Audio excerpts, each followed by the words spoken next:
Olá, estamos aqui com mais um podcast da Neuromood e hoje a gente tem o prazer de estar com o Dr. Glauber Caio, psiquiatra. Ele é mestre em transtornos alimentares e ele vai estar na jornada da Neuromood no dia 28, que você não pode perder. Então, Glauber, fica à vontade para se apresentar mais, né? E eu quero que você conte para nós o que você vai falar na jornada. Então, primeiro, obrigado pelo convite, né? Então, meu nome é Glauber, eu sou psiquiatra, eu tenho mestrado na área de transtornos alimentares e eu fui pesquisador e colaborador de uma equipe em transtornos alimentares lá da Unifesp e também de uma equipe de transtornos de humor. Então, foi o PRODAF, transtorno de humor, e o PROATA, que é o de transtornos alimentares da Unifesp, né? Então, são áreas que eu venho...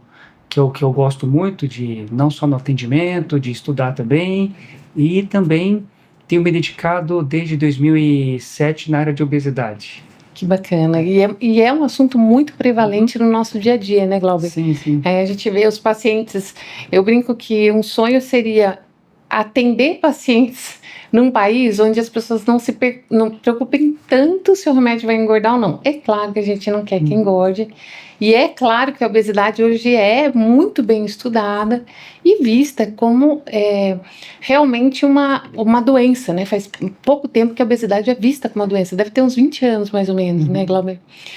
Então fala mais. É só comentar que no Brasil, né, 68% da população tem sobrepeso. Olha só. E 31% tem obesidade. Então é algo que a gente precisa realmente prestar atenção, né? Isso, e entender bastante, tentar diminuir o estigma, preconceito e fazer com que as pessoas possam realmente buscar tratamento, né?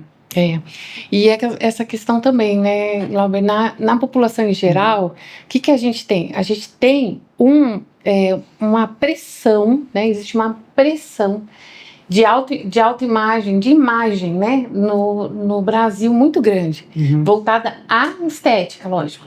E essa pressão faz com que as pessoas se preocupem em engordar ou não esteticamente. Porém, a obesidade vai muito além disso, né? Fala um pouco mais para nós sobre isso, Glauber. A gente tem que lembrar que a obesidade, as causas são várias, né? Então a gente fala que é de etiologia multifatorial.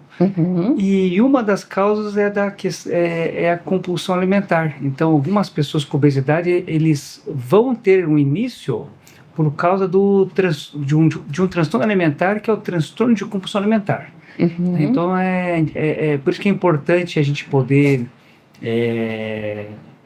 informar as pessoas sobre o que é uma compulsão alimentar, porque dependendo de uma compulsão alimentar, ela pode vir a ser um transtorno de compulsão alimentar, e isso pode levar uma das causas da obesidade. Então, por isso que é importante as pessoas saberem identificar o que é uma compulsão alimentar.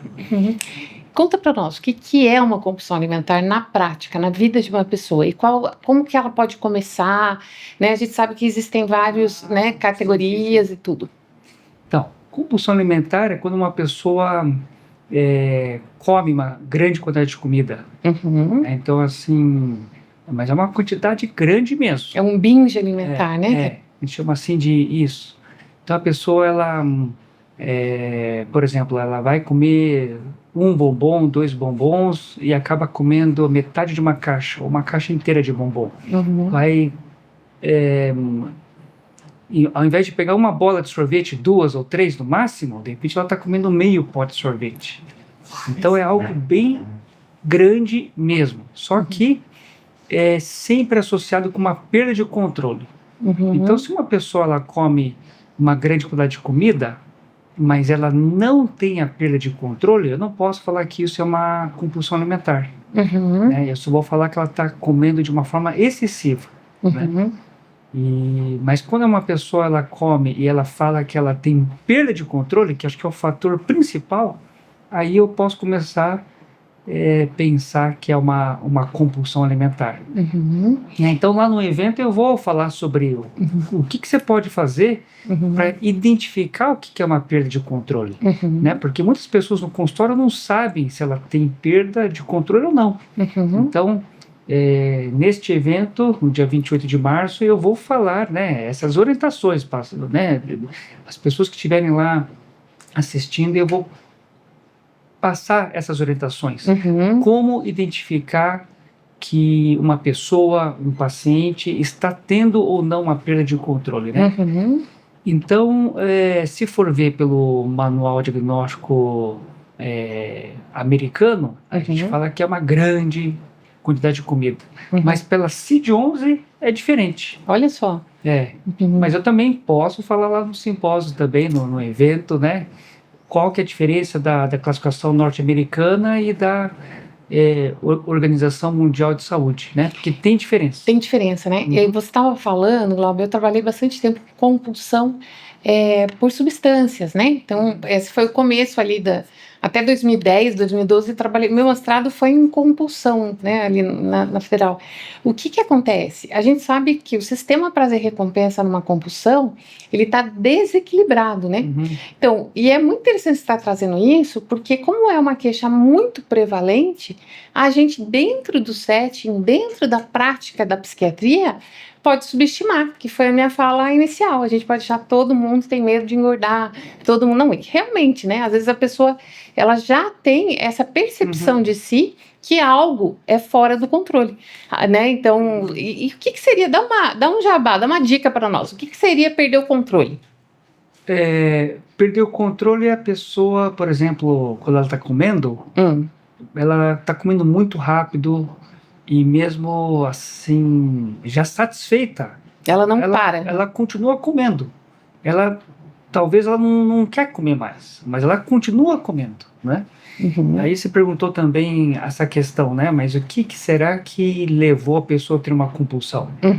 Então tem muita relação. Uma das causas é o quê? A pessoa que ela fez uma restrição alimentar muito pesada, né? Então uma pessoa que, por exemplo, ela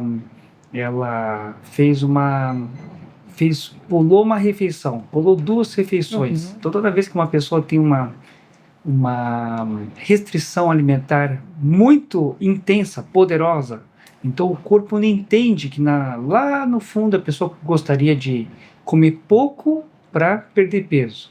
O corpo vai entender como se fosse algo assim o que está acontecendo? Está diminuindo a oferta, né, de comida, de nutrientes, então, e eu preciso sobreviver. Então o corpo fica como se fosse assim, né, em alerta. Aí quando aparece uma quantidade de comida, qualquer comida, a pessoa vai querer comer, mas para sobreviver. Né? Quer fazer uma reserva, né? De repente, né? Aquela visão de sobrevivência mesmo, né? O corpo pensa, come muito para sobreviver, né? Só que são vários mecanismos, né? Que pode levar a uma compulsão. Isso só estou dando um exemplo, né? Claro, então, claro. Mas na verdade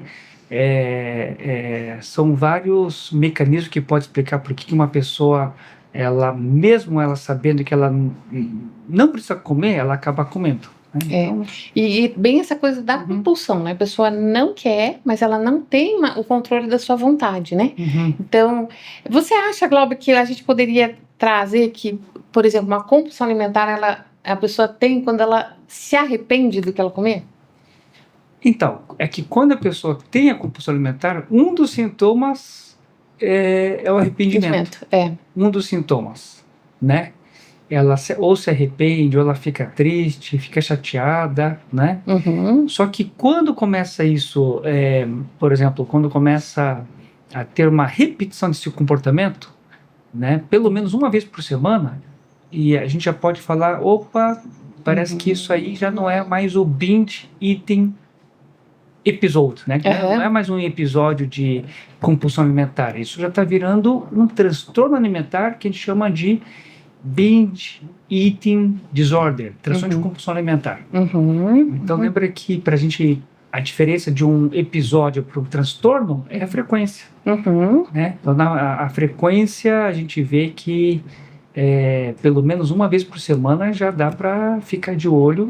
Que provavelmente é um transtorno, né? Tipo que nem o pânico, né? A crise de pânico e o transtorno de pânico, né? Múltiplas crises, frequências vai gerar o transtorno de pânico, né? Isso. É muito interessante, então, porque muitas pessoas provavelmente não sabem que tem o transtorno de compulsão alimentar, né? Isso é muito comum porque muitas vezes quando a gente dá uma palestra, né, para a população, em geral, muitas vezes no final da palestra, né, as pessoas vêm conversar, nossa, eu acho que eu tenho compulsão sim. E eu não sabia que eu tinha transtorno de compulsão alimentar. Né? Então, eu acho até interessante que assim, é muito comum as pessoas terem o sintoma ou terem o transtorno, mas elas não sabem que tem. Né? E tem um estudo norte-americano que mostra isso aí mesmo, né? Que várias pessoas elas tinham o diagnóstico através de questionário, só que mesmo elas tendo o diagnóstico, os profissionais de saúde não identificaram na prática do dia a dia. Olha só. Né? Então, mas não que não identificaram porque não souberam identificar, porque talvez não chegaram a perguntar para os pacientes, não deram, né, ou o paciente acabou não relatando na consulta. Então muitas pessoas têm a compulsão alimentar, só que elas, por não saberem quais são os sintomas, elas acham que aquilo que acontece é algo normal, né? E assim, isso é interessante, porque assim, se a gente tem uma preocupação excessiva em engordar, né? Então, nossa, eu não posso engordar pelas questões de pressão estética, isso banaliza de alguma maneira, né? Isso assim, camufla a ideia que a gente poderia ter de tentar investigar mais numa consulta geral de psiquiatria um transtorno alimentar, né? E geralmente pode estar associado, sim. Eu estou quase fazendo meu diagnóstico aqui de compulsão alimentar, que tu fala já, né? Porque sempre tem um binge, sempre tem alguma coisa que a gente, né, passa do limite e tal, né? E se a gente for ver, né, se a gente for pensar na questão de obesidade, aí não só compulsão alimentar, né, mas só o fato da pessoa já ter um comer excessivo, mesmo com controle, mas de uma forma frequente, isso também pode levar à obesidade, né? Então, por isso que é importante a gente avaliar as formas de comer, né? Como que a pessoa se alimenta em casa, né?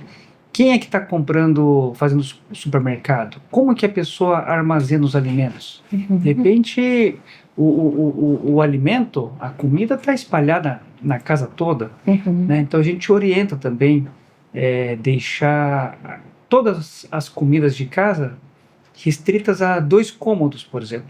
Por exemplo, só cozinha e mais algum outro lugar, né? Mas não assim espalhado, tá no quarto, tá na sala, tá na cozinha, tá tudo que é lugar, tá no escritório, né? Então, quanto mais assim a pessoa deixa espalhado comida em casa, isso favorece. Então, no transtorno de compulsão alimentar, ou para quem tem compulsão alimentar, só o fato de você olhar a comida, a parte visual, já favorece você querer comer.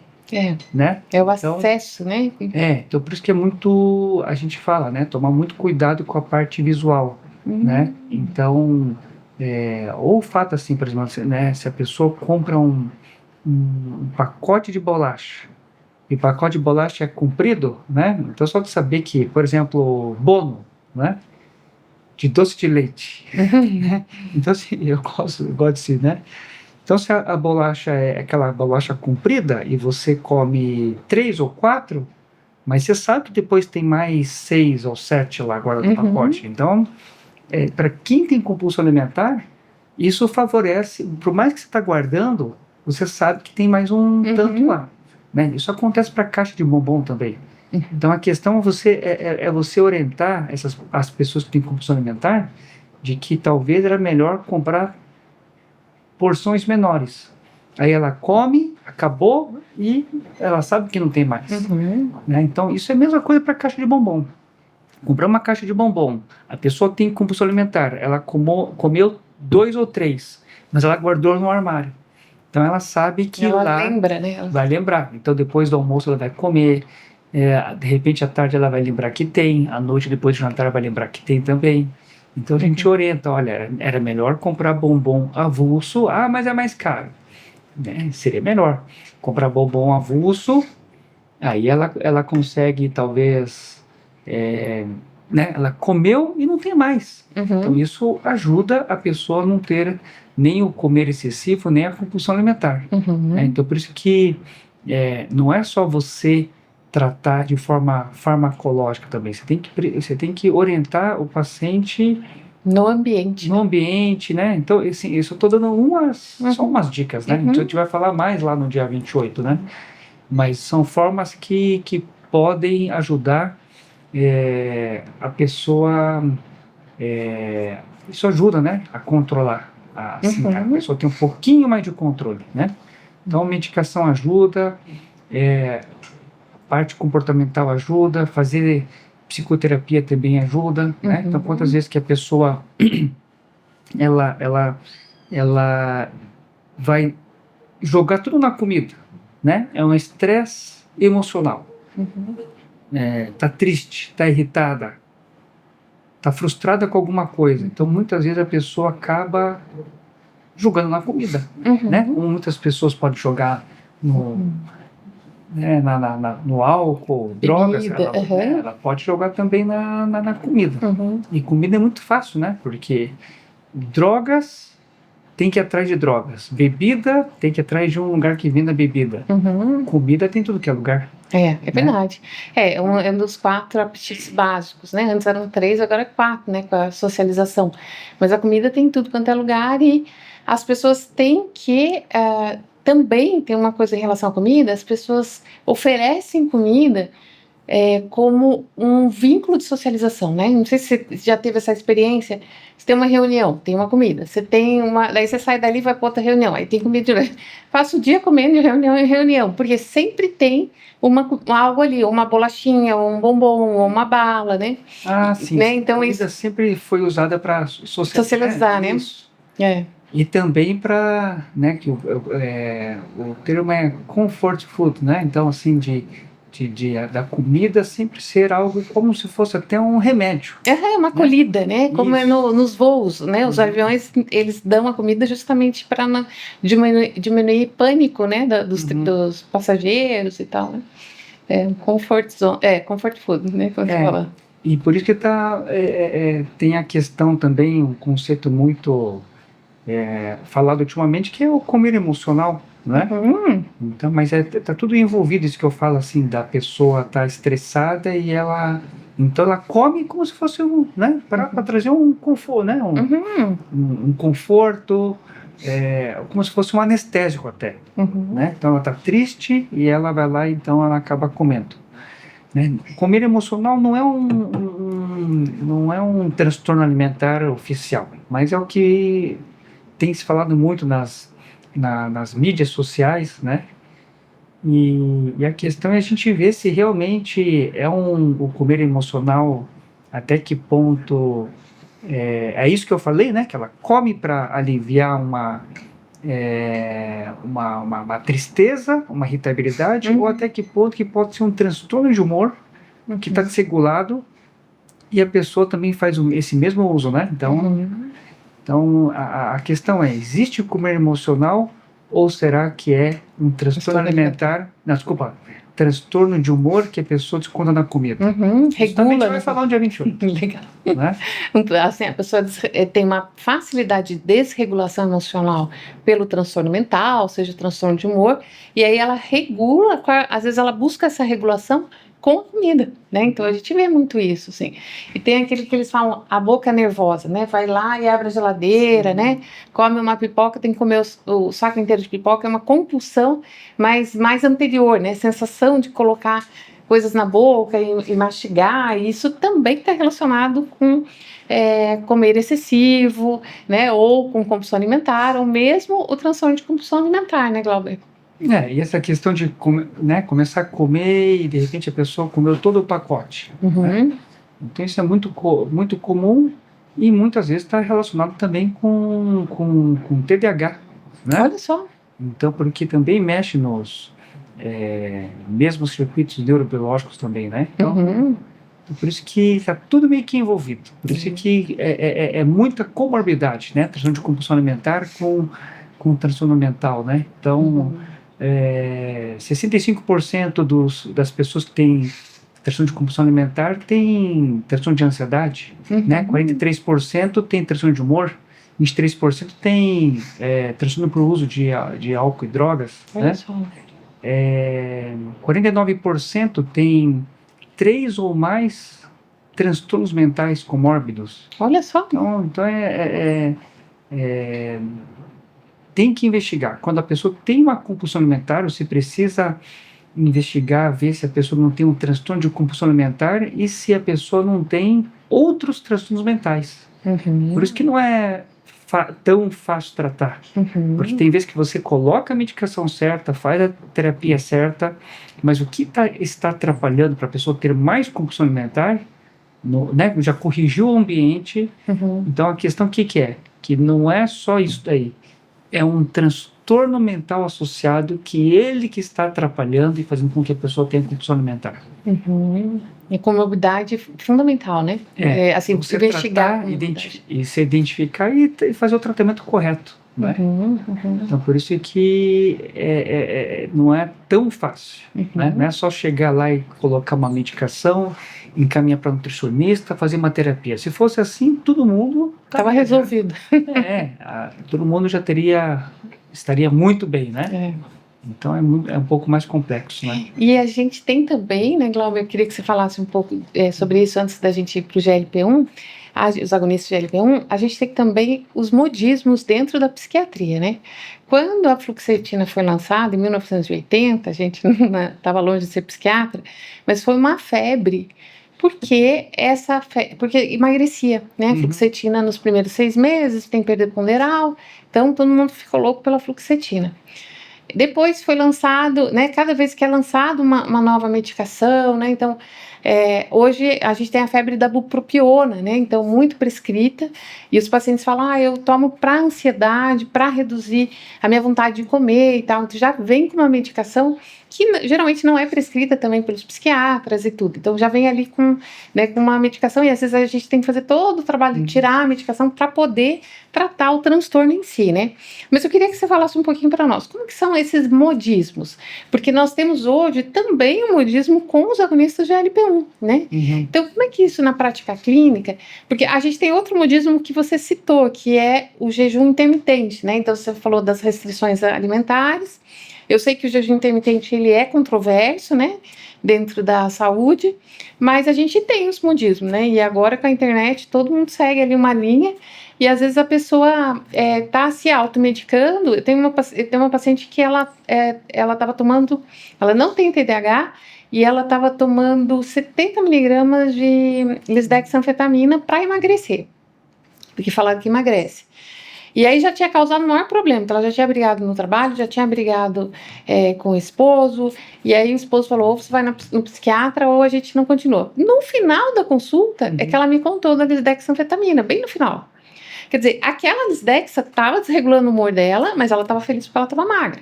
Mas ela estava com uma desregulação de humor. Então, assim, todo esse contexto que a gente vê também que, mesmo sendo medicações controladas, e os agonistas de GLP-1, vamos pôr tudo no mesmo pacote de modismo, os agonistas de GLP-1 são controlados também hoje, graças a Deus, né? Mas tem os modismos, né? Como é que você vê isso? Então, isso é um pouco complicado mesmo, né? Porque você vê... se falava que oxigena perde peso. Mas né? ela ganha peso depois. O que a gente vê na prática, né? Que o paciente ele perde peso nos 3 primeiros meses e depois volta a ganhar esse peso aí. Isso na prática, né? Mas tem paciente que não perde, tem paciente que toma e que não perde nada de peso. Tem paciente que perde peso e continua perdendo peso. Então depende muito do organismo também, né? E a questão que eu acho que tem piorado um pouco é a questão das redes sociais mesmo, né? Então, se redes sociais, quer dizer, e a questão assim da pessoa que está fazendo uso dessas medicações talvez não ir numa fonte confiável. De repente ela escutou numa conversa e que funcionou para um amigo, para uma amiga, né, para um conhecido, então ela pega aquilo lá como uma verdade. Essa é a questão. E aí, se a gente for ver nas redes sociais, não é todo mundo que talvez estudou sobre a medicação, todo mundo que sabe sobre o assunto, né? Então, hoje em dia, existe essa questão um pouco do, né, de você falar na rede social, você, né, talvez a pessoa tem muitos seguidores e dá uma falsa sensação que de a pessoa, autoridade. isso, que a pessoa entende muito sobre o assunto. Então, esse que eu acho que é o principal problema, por isso que eu acho que é importante, né, sempre as pessoas estarem, principalmente os profissionais, estarem se atualizando, né, pegando fontes confiáveis ou indo buscar através dos artigos científicos mesmo, né? Mas então a fluoxetina aconteceu, tem essa questão com a fluoxetina. Não, hoje não existe mais, né? Ela foi lá em 1980, mas estou dando o exemplo dos modismos, né? Então, o modismo do GLP-1, eu queria ver na tua prática clínica se você tem muito essa demanda, né? Porque, assim, aqui no consultório tenho muita demanda de, doutora, me passa um Mounjaro, um Zepic, por favor, entendeu? Então, quando acontece isso, eu já falo assim, primeiro eu vou, né, como chegou no consultório meu, e eu sou psiquiatra, então eu prefiro investigar o que será que tem, né, investigar se tem algum, se tem a compulsão alimentar, que é uma das causas que faz a pessoa ganhar peso, né, mas se eu vejo que realmente ela está querendo fazer uso, tem um sobrepeso com uma comorbidade, ou tem obesidade, aí eu encaminho para uma endócrino, né, porque para ela poder passar os agonistas, né, do GLP-1 ou os agonistas do GLP-1 em GIP, aí eu acho que são muitas perguntas que o profissional tem que fazer. Então, para entre aspas, a gente não tomar nosso tempo na consulta, uma consulta psiquiátrica complexa. É isso, eu já aproveito, já acabo encaminhando para alguma colega, né? Mas é muito comum, né, essa questão de pessoas que estão fazendo uso lá da lisdexanfetamina, por exemplo, e na verdade, por que ficou irritada? Será que essa pessoa não tem um transtorno bipolar que não foi, né, diagnosticado? Isso, né? Ou é do espectro do transtorno bipolar. Ou é aquele antigo do F10, né, do CID-10, F31.8, né, transtorno bipolar induzido por substância, que daí a pessoa tomou uma substância, ela não teria, né? Ou lá da época da fluoxetina, que eu acho que um monte de gente ficou com o F31.8, né? Então, a gente vê que tem essa realidade, assim, né? E uma demanda muito grande da população, como se tivessem pedindo uma aspirina, né? Então, isso eu acho interessante também. É como se a pessoa fosse do espectro, né? Ela tem tudo para um dia vir a ser, né? Quer dizer, ter o transtorno bipolar, só que é como se ela tivesse num estágio anterior. Tá tudo lá meio quietinho, sem desenvolver o transtorno bipolar. Só que daí, se você usa uma medicação que vai estimular álcool, drogas, dormir mal, fazer uma dieta muito restritiva, um estresse emocional muito forte, é como se fosse dar um gatilho para a pessoa meio que, né, vir à tona a doença, né? Isso. Então ela tinha uma predisposição, talvez não sabia, talvez se nunca tivesse tomado uma substância, né, que fosse, enfim, hipercinética, psicoestimulante, né, que causasse esse up, ela nunca teria, né? Então a gente vê muito isso, assim. Então isso é uma coisa que às vezes me preocupa um pouco dentro, né, da população e dos pacientes, esse desespero, né, pela medicação, né? Então, Dr. Glauber, conta para nós, como é que está essa questão as pessoas que têm uma obesidade, e isso é endócrino, e a pessoa que tem o transtorno de compulsão alimentar e os outros transtornos vinculados à compulsão alimentar, e é muito mais psíquico. Existe essa diferença dentro da tua prática clínica ou não? Olha, essa é uma pergunta um pouco difícil, né? Porque tem vários não, tem alguns artigos que até meio que como se fosse assim, questionando a obesidade. Será que a obesidade não é um transtorno mental? né? Mas a gente sabe que não, que a obesidade não é um transtorno mental. Mas tem, como ela também tem comorbidades, e várias das causas são transtornos mentais, então por isso que fica essa dúvida. Mas a gente sabe que não, né? Que é uma doença, é uma doença clínica, não é um transtorno mental, né? Então, mas por isso é que isso dificulta bastante na prática clínica a gente fazer o tratamento, né?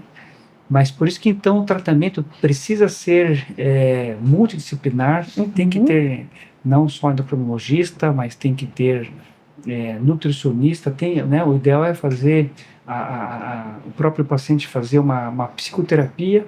Por quê? Porque tem causas emocionais também, né? Então tem muitas pessoas que têm, por exemplo, tem obesidade, mas sofreu um abuso físico, abuso sexual, né, em alguma fase na vida e a pessoa está guardando. Então, tem um trauma, né? Precisa ser lidado esse trauma, né? Então, por isso que não só, né, tratar essas causas aí, por exemplo, compulsão alimentar, o comer excessivo, mas você vê... pensar na parte emocional também. Pensar na pessoa como um todo, né? A pessoa tem uma história, a pessoa, né? A gente, quando vai avaliar, a gente vê muitas vezes essa história e muitas vezes é um trauma mesmo, que ficou lá, né? E que a pessoa tem necessidade de buscar mais prazer, né? Nos seus apetites básicos para tirar, né? Compensar a dor desse trauma, né? Então a gente precisa ir tratar o trauma daí, né? Então por isso que eu acho que uma orientação, né, é sempre quando uma pessoa vai num psiquiatra e ela no meio da consulta ela sempre, né, comentar se ela sabe que ela vai receber uma medicação, que ela vai ter que fazer uso, ela perguntar para o psiquiatra, mas doutor, essa medicação vai fazer ganho de peso? Eu vou ganhar peso com essa medicação? O que eu posso fazer para evitar? Tem uma alternativa, né, para essa medicação? Então sempre o paciente ele fazia essas perguntas para o profissional, né? Porque daí o profissional, olha, é claro que tem outras alternativas, talvez não tenha a mesma eficácia, ou não, tem uma outra alternativa e é tão eficaz quanto, né? Mas sempre trocar essas ideias com o psiquiatra, porque para depois não chegar a ter um grande peso. Grande peso, né? Que depois lidar com isso e tudo. E que depois pode até levar uma depressão. Um quadro né? depressivo. Porque 55% das pessoas que têm obesidade, elas vão ter depressão. Vão ter, não, elas têm depressão. Né? Muito interessante isso, Glauber. E para a gente encerrar mesmo, só vou fazer um comentário em cima de uma fala tua. Você falou da questão multidisciplinar. Graças a Deus, né, a gente tem caminhado para ser muito mais multidisciplinar, né? A jornada ela é focada nos médicos, nos psiquiatras, né, no geral, mas nos neurologistas, nas interdisciplinaridades da medicina, mas igualmente focada para a psicologia, para a nutrição, para a fisioterapia. Por quê? Porque a gente sabe que falando de transtorno mental, seja um transtorno alimentar ou não, o psiquiatra sozinho não dá conta, né? Então a gente precisa todo mundo junto. O psicólogo sozinho não dá conta. O nutricionista sozinho, hoje a gente vê cada vez mais isso, né? Então essa importância da comunicação entre as profissões, né? Então eu quero agradecer muito o Dr. Glauber, né? Veio, ele é um colega muito querido, aí a gente tem aí uns 20 anos, né? Fomos lá estudando junto. E eu quero agradecer muito a tua disposição, a tua fala, e fica à vontade para se despedir do pessoal, Glauber. Então foi um prazer estar aqui, né, compartilhando todo esse conhecimento. Nós vamos falar mais sobre esse assunto no dia 28, e então eu espero encontrar vocês lá. E pessoal, muito obrigada, né, pela sua atenção, pela sua audiência, e nos vemos no próximo podcast da Neuromood.